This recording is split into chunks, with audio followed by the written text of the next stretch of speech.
비숑 프리제를 키워요. 지금 저희 집 가족은 저랑 이제 와이프랑 저희 아이 초등학교 3학년 여자아이 있고, 그리고 이제 송송이라고 하는 미니 비숑을 저희가 키우는데 만으로 2살 6개월 정도 됐어요. 약 2년 전에 분양을 받은 거죠. 송송이 데려볼까요? 네. 보여드릴까요?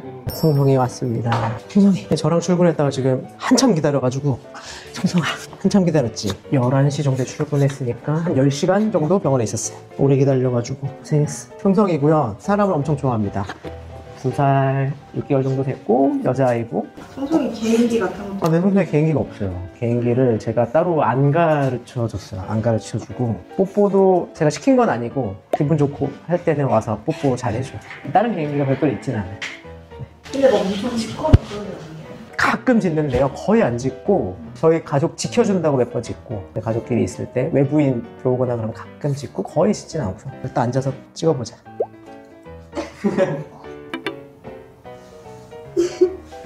이렇게 하고 하실 게 있는데요. 네. 그럼 실제 비숑 네. 또 송송이 품종이 네. 좀 어떤 특징이 있나요? 원래 비숑 프리제라고 하는 거는 프랑스랑 벨기에에서 유래한 품종으로 알고 있고, 전통적인 비숑 프리제는 송송이보다 원래 좀 크죠. 보통 한 5kg에서 8kg 정도 되는 게 일반적이긴 해요. 아무래도 이제 우리나라에서는 작게 키우는 걸 선호하다 보니까 더 작은 아이들끼리 이제 교배를 해서 점점 품종이 작아졌다라는 설도 있고, 혹은 원래 비숑 프리제 아이들과 체구가 작은 말티즈나 푸들과 교배를 해가지고 크기가 작아졌다. 그래서 흔히들 미니 비숑 프리제, 미니 비숑이라고 하지만 정식 품종의 이름은 아니긴 하고 보통 이제 비숑 프리제라고 하죠. 송송, 와. 안고 있을까? 와. 이렇게 있자. 다른 강아지들과 비교했을 때 좀 네. 특징 같은 것도 좀 있나요? 일단은 송송이도 마찬가지고 비숑 아이들이 굉장히 활발해요. 활발하고 뛰어다니는 거 좋아하고, 그래서 산책이나 이런 것들을 꼭 자주 시켜주셔야 되고, 물론 대부분의 이제 강아지들이 그렇긴 하는데 산책을 많이 못하면 좀 스트레스도 많이 받고 그런 품종이고, 그리고 또 하나는 비숑 하면 딱 떠오르는 게 이제 솜털 같은, 솜사탕 같은 이 털인데 생각보다 이 털 관리가 매우 어렵더라고요. 물론 이제 빗질을 자주 해줘야 되고 이런 것들은 제가 알고 있었는데, 지금 송송이 보면 되게 이쁘잖아요. 사실 매번 이런 모습은 아니긴 하거든요. 약간 꼬질꼬질할 때도 있고 한데, 흔히 얘기하는 하이바라고도 얘기하고, 이런 솜사탕 같은 모습이 저희 집에서 하면 잘 이런 모양은 안 나와요. 그러니까 이런 모습을 상상하고 분양을 받았다고 한다면 집에서의 빗질만으로는 조금 어려운 것 같고, 어느 정도 전문가의 손길이 좀 필요한 것 같고, 저희는 이제 미용해 주시는 실장님이 계시니까 실장님이 목욕해 주시고 한 거랑 저희 집에서 목욕한 거랑 완전 다르죠. 털 많이 빠지지 않냐라고 여쭤보시는 분들 많이 계신데, 더 나이가 들면 좀 더 빠질지는 모르겠지만 현재는 털 많이 빠진다는 느낌은 거의 없고, 대신에 이러한 외형을 갖는 게 매번 유지되긴 좀 어렵다. 목욕이나 미용을 좀 잘 해주셔야 되고 전문가의 도움이 필요할 수 있다. 이거는 저도 생각하지 못했던 부분이긴 해요. 처음 키우면서. 그리고 푸들이랑 비숑을 또 어떻게 구별하냐 라는 분들도 많으신데, 비숑 아이들이 조금 더 털이 이렇게 솜털 같은 털이고, 얼굴로 치면 코가 조금 납작하고 주둥이가 짧죠. 그리고 얼굴 좀 더 크고 체구에 비해서. 근데 푸들 아이들은 조금 더 이제 얄쌍하고 얼굴 좀 더 작고, 체구로 치면 비숑 아이들은 몸통이 크고 다리가 조금 더 상대적으로 짧은 반면에 푸들 아이들은 훨씬 더 좀 다리가 길고, 이런 좀 특징이 있는 것 같아요. 다른 아이들과도 잘 지내는 편인가요? 비숑 아이들은 대체적으로 좀 잘 지내는 것 같은데, 송송이는 물론 다른 아이들을 보고 짖고 이런 건 없는데 조금 무서워하는 건 있어요. 아무래도 사회화를 해야 되는 시기에 저희 집에서 있었다 보니까 다른 강아지들을 아주 편하게 대하진 않고 약간의 경계심, 두려움이 있는 편이고, 성격상 조심성이 많고 겁이 좀 많은 편인데, 그러다 보니까 막 처음 보는 아이한테도 가가지고 친하게 지내고 이런 편은 아니긴 하고, 인사하는데 시간이 좀 걸리는 편이긴 해요. 그래도 한 20분, 30분 지나면 거기 있는 아이들이랑 좀 잘 지내는 편이에요. 아주 경계하지는 않고. 좀 애교도 많은 편인가요? 애교는 진짜 많은 것 같아요. 애교는. 품종 자체로 좀 애교. 품종 자체가 비숑 아이들 애교는 엄청 많은 것 같아요. 학습 능력이나 이런 것도 좀 빠른 편인가요? 기본적인 사회화를 위한 복종 훈련이나 이런 것들은 당연히 제가 하려고 노력을 했고, 특히나 제가 중요하게 생각하는 것 중에 하나가 산책 매너 같은 것들인데, 그런 것들은 되게 좋은 편이에요. 저를 끌고 다닌다거나 그런 거 없이 그냥 제 옆에서 제가 가는 방향으로 항상 쫓아오고, 산책 자주 나가면 산책 매너 이런 것도 되게 좋고, 케이지 매너도 되게 좋은 편이어서 병원에 가끔 저랑 같이 오면 처치실 장에 이제 들어가 있는단 말이죠. 계속 나와 있을 수는 없으니까. 그러면 저 어딘가 이렇게 계속 쳐다봐요. 쳐다보다가 제가 바빠 보이고 진료 중인 것 같으면 그냥 포기해요. 보고.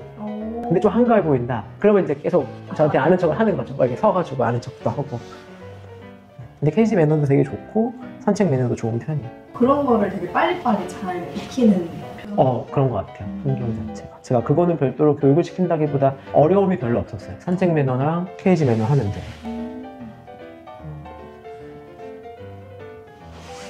아까 산책도 많이 시켜주셔야 된다고 했는데 활동량도 좀 많은 편? 활동량은 많은 것 같은데 아무래도 아이가 좀 체구가 좀 작다 보니까 홍성이가 보통 날씬할 때는 3kg가 좀 안 되거든요. 가끔 뚱뚱할 때가 있는데 날씬할 때는 3kg가 좀 안 되는데 그러다 보니까 중대형견 아이들보다는 산책량이 그렇게 많지는 않죠. 평상시에 산책하는 것만으로 산책량이 부족하다고 느껴지지는 않고 다만 저희도 가끔 저도 운동하고 저 와이프도 운동한다고 산책을 오래 할 때 있거든요. 한두 시간 이상 하면 힘들어 집에 와서 바로 이제 꿀잠 자는 거죠. 피곤해가지고. 그러면 비숑 키운다고 하면 산책은 네. 하루에 몇 번? 매일 해야 될 것 같아요. 산책은 매일 하는 거는 꼭 필수일 것 같고 산책하는 시간은 아이들의 성향이라던가 나이라던가 이런 것들에 따라 좀 차이는 있는 것 같고 지금은 주간에는 저 말고 와이프랑 아기가 산책을 시켜주니까 그때는 30분에서 길게면 1시간 요 정도 시켜주는 것 같고 홍성이는 한 번 이상 나가고 싶겠죠. 네. 근데 알아들어가지고 산책이라는 단어를 산책 갈까? 산책? 응, 알아들어. 산책이랑 간식을 알아들어서 애기가 저한테 가끔 이제 와서 아빠 송송이 간식 줘도 돼? 하면은 간식을 알아들으니까 이제 소율이가 저한테 와서 아빠 송송이 기억 시옷 줘도 돼? 막 아까 그 털 관리가 조금 어렵다고 예상하지 못했다고 했는데 그런 거 말고 또 현실적으로 문제가 될 수도 있을 만한 부분이 문제가 될 수도 있는 것들 아까 털 관리는 사실 이게 뭐 빗질을 해줘야 된다의 문제가 아니라 빗질을 해줘도 이런 모양이 잘 안 나올 수 있다라는 제가 예상치 못했던 그런 게 좀 있고 빗질이 생각보다 어려운 것 같아요. 아직 저도 잘 못하는 것 같고 그거 말고는 송송이는 사람에 대한 의존도도 되게 높은데 다행히 분리불안도 거의 없긴 하거든요. 분리불안은 다른 네. 존중이 좀 있을 수 있는 그럴 수 있을 것 같긴 해요. 제 생각에 워낙 사람들을 좋아하다 보니까 근데 이제 어렸을 때부터 어떤 환경에서 자라왔느냐가 중요할 것 같고 밥 먹는 것도 있는데 비숑 아이들이 워낙 식성이 좋은 건지 모르겠지만 저는 개인적으로 진료를 보다 보면 그리고 예전에 제가 키웠던 경험적으로 보면 자율급식을 그렇게 선호하는 편은 아니거든요. 제한급식이 아이들한테 더 좋다라고 생각을 하는 편인데 제한급식의 장점이 여러 가지가 있죠. 정해진 시간에 정해진 양을 아이들이 먹을 수 있다. 그리고 사료를 가리지 않고 식욕도 잘 유지를 할 수 있다. 이런 장점들도 좀 있겠죠. 근데 시간을 맞추기가 좀 힘들고 먹는 거에 대해서 보호자에 대한 의존도가 있으면 안 된다. 생리적인 활동에 있어서는 보상이 따라서도 안 되고 보호자에 대한 의존도가 있으면 안 된다고 생각을 해서 어렸을 때부터 자동급식기를 이용을 했어요. 그래서 정해진 양을 정해진 시간에 그래서 송송이는 딱 그 시간이 되면 알거든요. 자동급식에서 밥 먹는 시간이 되는 걸 알고 나오면 바로 이제 뛰어가서 이제 밥을 먹기 시작하고 요즘은 조금 느려져서 한 1분 안에 먹는 것 같고 전에는 진짜 한 15초 만에 다 먹었던 것 같아요. 그리고 제가 자랑 중에 하나는 송송이는 한 번도 태어나서 사료를 한 톨도 남긴 적이 없어요. 아직까지.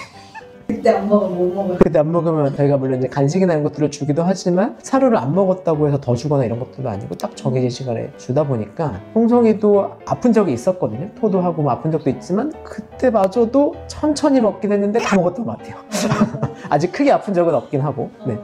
아픈 적이 없었다고 하는데 특별히 좀 주의해야 되는 질환이나 뭐 유전병이나 그런 건 좀 유전병은 아무래도 소형견이다 보니까 나이가 들면서 심장병 같은 것들은 꼭 계속 청진이나 이런 것들을 해가면서 볼 거고 그리고 또 하나는 소형견들에서도 좀 피하기 어려운 슬개골탈구나 이런 것들의 위험성도 좀 있는 것 같은데 다행히 성능이 좀 괜찮은 것 같아요. 특별히 잘 호발하는 유전병이나 이런 거는 안 그래도 그래서 한번 좀 찾아봤거든요. 비숑을 키운다고 했을 때 비숑 아이들이 질환에 아예 안 걸린다 이런 거는 아니지만 특정 품종 유전적 소인이 있는 질환들은 제가 딱히 많이 찾지 못했어요. 그래서 선택을 하는데 조금 더 수월했던 것 같아요. 그럼 그 외에 조금 더 조심하고 신경 써줘야 되는 부분들이 있을까요? 비숑 키우기를 결심했다면? 그러니까 물론 이제 아이들마다 성격이 다를 수 있지만 제 생각에 비숑 아이들이 독립심이 강하다기보다 사람에 대한 애착관계를 굉장히 잘 형성하는 아이들인 것 같아요. 그러다 보니까 같이 시간을 많이 보내실 수 있는 분들이 선택을 해주셔야 아이들이 스트레스를 많이 받지 않을 것 같고 물론 저야 대부분의 시간을 주간에는 이제 병원에서 일을 하지만 집에서 와이프나 아이가 시간을 보내줄 수 있어서 그럼에도 불구하고 저희 셋이 나와서 외식을 하면 송송이가 계속 눈에 밟히니까 요즘에 아예 송송이를 데리고 나가서 외식을 한다던가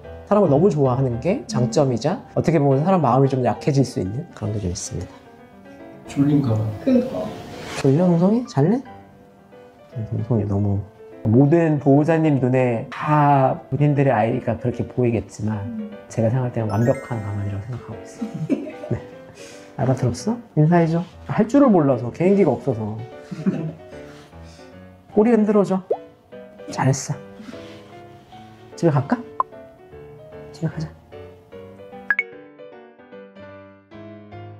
그 당시에 엄청 고민을 많이 했어요. 분양을 받을 때. 저는 사실 강아지나 고양이에 굉장히 익숙한 사람이고, 제가 수의사가 되기 전에, 수의대를 가기 전부터 강아지를 집에서 항상 키웠던 사람이기 때문에 아이들과 함께하는 삶이 굉장히 익숙한 사람이긴 하거든요. 지금은 말할 것도 없고. 근데 이제 제 와이프는 좀 달라요. 제 와이프는 강아지를 굉장히 무서워해요. 정확하게 얘기하면 강아지를 굉장히 무서워했어요. 저랑 이제 연애를 할 때도 산책을 하다가 맞은편에서 강아지가 오면 한참을 삥 돌아갈 정도로, 그리고 저랑 연애를 하고 결혼하고 나서 제가 운영하는 동물병원 안에 들어온 적이 거의 없어요. 강아지가 무섭다는 이유. 그러니까 엄청 무서워, 동물을 무서워하는 사람이었거든요. 근데 이제 아이가 태어나고 이제 아이가 보통 한 3, 4살 정도 되면 대부분의 아이들은 그럴 거라 생각하는데 강아지를 키우자고 해요. 100이면 100이라고 생각합니다. 100이면 100 강아지를 키우자고 할 겁니다. 더군다나 아빠가 수의사야. 사실 이건 무조건 키워야 돼요. 근데 그때 제가 고민을 하다가 아직 안 되겠다라는 생각을 좀 했거든요. 근데 그 이유는 뭐냐면, 이것도 이제 개인적인 경험인데, 보통 강아지 수명이 만으로 14살, 15살 정도 된다고 하잖아요. 근데 정말 가끔 이런 경우 있어요. 근데 노령견이에요. 기저질환도 있고 노령견도 있고, 앞으로 기대 수명이 아주 많이 남지는 않은 상황이에요. 어머니랑 따님분이랑 이제 진료를 받아요. 진료 끝나고 이제 진료실 나가셨다가 어머니만 잠깐 이렇게 들어오셔서, 우리 아이가 고3인데 우리 강아지가 올해를 넘겨서 살 수 있을 것 같냐, 없을 것 같냐, 혹은 꼭 1년 이상 더 살아야 된다. 우리 아이가 이제 고2, 고3이다. 이런 얘기를 하는 경우가 많거든요. 물론 이제 고2, 고3이라서가 중요한 게 아니라, 제가 그때 뭘 느꼈냐면, 아직 성인이 되지 않은 상태에서 죽음을 맞이하는 이별이 어려울 수 있겠다는 생각을 좀 한 거예요. 생각을 해보니까 그 아이가 아주 어렸을 때, 아까 상황과 비슷한 3, 4살 때부터 강아지를 키우자고 해서 부모님들이 분양을 받아서 그때부터 이제 아주 어린 아이를 형제처럼 가족처럼 키우지 않았을까 싶어요. 그랬던 아이가 4살, 5살 때부터 내 동생이었던 아이가, 내가 이제 아직 성인이 되기 전에 18살, 19살이 됐을 때 어느 순간 강아지는 이제 14살, 15살이 돼서 죽음이라는 거를 마주해야 되는데 아직 그만큼 준비가 안 된 거죠, 사람이. 그렇기 때문에 이제 부모님들이 오셔가지고 저한테 이런 얘기를 하는 거를, 사실 저는 한두 번 겪은 건 아니거든요. 상당히 많이 겪었거든요. 그래서 딸이 4살 정도 됐을 때 이제 강아지를 키우고 싶다고 했을 때 그걸 떠올리니까 안 될 것 같더라고요. 아직 준비가 안 됐고, 저는 괜찮은데 아이가 나중에 성인이 되기 전에 그 이별을 충분히 건강하게 받아들일 수 있을까라는 고민이 좀 들어서, 안 되겠다, 조금 내가 기다려줘야겠다 라고 해서 8살이 됐을 때, 이제는 아빠가 수의사인데 내가 어떻게든 키울 수 있지 않을까, 살릴 수 있지 않을까. 그럼 아이가 이제 20살이 넘는 거죠. 23살이 되는 거죠. 그럼 이제 제 입장에서는 유기견 보호센터가 쉘터나 쉼터가 돼서 입양을 해오는 방법도 있을 거예요. 그리고 사실 저도 사람인지라, 수의사고 동물병원을 운영하는 원장인지라 외부의 시선이 느껴질 수밖에 없어요. 그런 것들 오히려 생각했을 때 그런 아이들을 입양을 하는 게 맞아요. 근데 저희들 진료를 받아보면, 한번 상처를 받았던 친구들은 사람들에게 마음을 잘 열어주지 않아요. 그런 경우에는 상당히 인내심도 필요하고 시간도 좀 필요하고 키우시는 보호자님들의 이해도 좀 필요하고, 근데 저한테는 그런 게 아직 좀 부족한 상황이었어요. 아직 아이도 한 번도 동물을 키워본 적도 없고, 더군다나 우리 와이프는 그때까지만 해도 맞은편에서 강아지가 오면 막 도망갔던 사람인데, 그런 아이들을 데리고 오는 거는 사실 저한테 굉장히 좀 큰 부담이었어요. 그리고 저는 대부분의 시간을 병원에서 보내고 집에서 함께 시간을 보내는 거는 정작 와이프랑 딸인데, 그들에게 어려운 숙제를 넘겨주는 것 같아서 그건 조금 어려울 것 같다 라는 생각이 좀 들어서, 그런 아이들을 데리고 왔을 때 저희도 상처를 받을 수 있지만 혹시나 저희가 그 책임을 지지 못하는 상황에 오면 안 되기 때문에, 그러면 또 한 번 상처를 받은 아이에겐 더 큰 상처가 될 수 있는 거거든요. 그래서 절대 그런 일이 발생하면 안 되겠다. 우리 가족이, 와이프와 딸이 동물과 친숙하지 않으니 강아지를 그동안 안 키워봤고 무서워했던 사람들도 쉽게 가족으로 받아들일 수 있는 품종을 선택하자라고 그때 마음을 먹었어요. 욕을 먹을 각오를 하고, 그래도 좀 쉽게 가족으로 받아들일 수 있는 아이를 데리고 와야겠다 하다 보니까 입양보다는 분양의 선택지가 된 것 같아요. 그래서 고민을 많이 했죠. 이제 많은 품종을 봤잖아요. 사실 저는 개인적으로 말티즈를 굉장히 좋아하거든요. 그 이유를 생각해보면, 아마 제가 어렸을 때 저의 초중 고등학교 생활을 함께 해주었던 친구가 말티즈라서 그런 것 같아요. 지금도 보면 이제 감정이입이 상당히 많이 되는데, 근데 말티즈를 키우자고 보면 수의사로서 드는 생각이 드는 거예요. 아토피나 알러지가 심하지 않을까? 눈물 자국 같은 게 많이 나진 않을까? 나이가 들어서 심장병이 생기는 건 아닐까? 그럼 이제 다른 품종을 생각을 해요. 시추도 생각했다가 요크셔 테리어도 생각했다가 치와와도 생각했다. 근데 생각하면 계속 그 품종에서 발생할 수 있는 호발 질환이 계속 이제 머릿속에 떠올라요. 더 이상 제 입장에서는 어떤 특정 품종을 고르기에는 어려움이 있었어요. 이 품종이라면 잔병도 없고 나중에 나이 들었을 때 노령성 질환도 없고 이럴 만한 완벽한 품종이라는 건 없는 것 같거든요. 지금 제가 생각하더라도. 그래서 이제 첫 번째는 입양을 하기에는 좀 아직 내 상황이 어렵다. 두 번째는 특정 품종을 내가 딱 결정을 하기에는 쉽지 않다. 그래서 두 번째 고민을 하고 있을 때쯤 세 번째 어떤 고민을 했냐면 분양을 받는다고 그럼 나는 어디서 분양을 받아야 되지? 라는 생각을 좀 했어요. 진짜로 실제로 제 주변 친구들도 와이프의 친구들도 심지어 제 딸인 소율이의 친구들의 부모님도 저한테 가끔 뭘 여쭤보냐면 강아지 분양받고 싶은데 어떻게 해야 되냐요. 근데 사실 저 어떻게 분양받는지 잘 모르거든요. 그래서 그러면 분양을 하려면 분양샵을 가야 되나? 근데 흔히 얘기하는 잘못된 분양샵을 고르면 어떡하지? 겉으로는 좋아 보이고 했는데 속으로는 농장에서 데리고 온 아이들, 분양을 위해 사육된 아이들 이렇게 되면 어떡하지 하면서 두 번째 고민과 세 번째 고민을 같이 하게 됐어요. 어떤 품종을 데려올지도 못 정한 상황에서 그럼 나는 어떻게 분양을 받아야 되지? 이 시간이 그래도 몇 달은 된 것 같아요. 막 고민을 하다가 어느 날 문득 뭐가 생각이 났냐면 제가 이제 다양한 보호자님들의 진료를 받아들이는데 제 보호자님 중에 업계에서 일하시는 분들도 계시거든요. 그러니까 수의사 이외에 이런 동물 관련 산업에 종사하고 계시는 분들도 좀 계세요. 그 중에 한 분이 훈련사분이 계셨어요. 너무 진심으로 훈련을 해주시고 이렇게 약한 마음으로 훈련을 하셔도 되나 할 정도 너무 강아지를 아끼시는 거예요. 그래서 상당히 인격적으로 훌륭한 보호자님이 계셨거든요. 근데 제가 문득 진료를 보다가 그분이 어느 날 저한테 제가 더 이상 훈련을 하지는 않고 분양을 하는데 분양을 목적으로 한 교배나 이런 게 아니라 분양을 한 아이들을 가정교배가 돼서 가정에서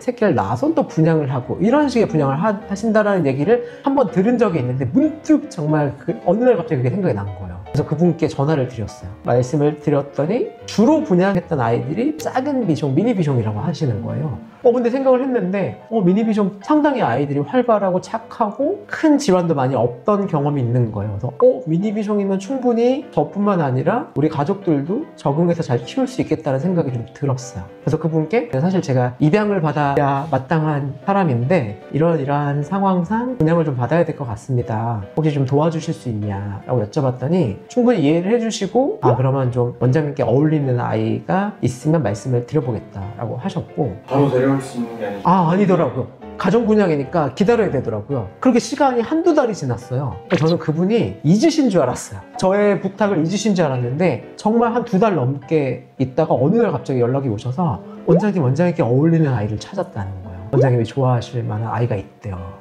그러시냐라고 해서 그 길로 이제 약속을 하고 보러 가는 날짜를 정했어요. 제가 쉬는 날. 그리고 이제 집에 가서 얘기를 했죠. 와이프한테 이렇게 연락을 받았다. 우리가 보러 갈 거고 나 혼자 갈 게 아니라 와이프도 갈 거고 애기도 소율이도 갈 거다. 가서 그대로 돌아오면 분명히 소율이 입장에서는 계속 눈에 밟혀서 데리고 오고 싶다고 얘기를 할 거기 때문에 우리가 이 아이를 분양할지 말지는 고민할 수 없고 어떤 아이가 됐든 우리는 데리고 와야 된다. 라고 이제 마음을 먹은 거죠. 그 셋이 갔어요. 갔는데 멀리서 봤는데 작은 아이, 당시에 2개월, 3개월 정도 사이였던 걸로 기억해요. 두 아이가 있는 거예요. 한 아이는 굉장히 활발해요. 진짜 막 날라다녀요, 아이가. 그리고 한 아이는 이렇게 앉아있는 거예요. 꼬리를 살랑살랑 흔들면서. 말은 안 했는데 마음속으로 우리 가족의 캐릭터상, 성격상 얌전하게 앉아서 우리를 보고 있는 저 아이였으면 좋겠다고 생각을 하고 갔어요. 근데 그분이 그 아이를 소개를 시켜주는 거예요. 그래서 이제 데리고 왔죠. 여담이지만 와서 알았는데 저희 와이프도 그리고 제 아이도 그 아이가 더 마음에 들었다. 들어가면서부터. 그래서 데리고 온 게 이제 송송이고 다행히 사회화 기간 동안에 저희 집에 와서 저희 와이프도 애기도 처음에는 조금 무서워한 게 있었지만 지금은 뭐 저보다도 훨씬 더 송송이를 좋아하고 와이프는 그걸 넘어서 이제 다른 강아지도 다가갈 수 있는 사람이 됐죠.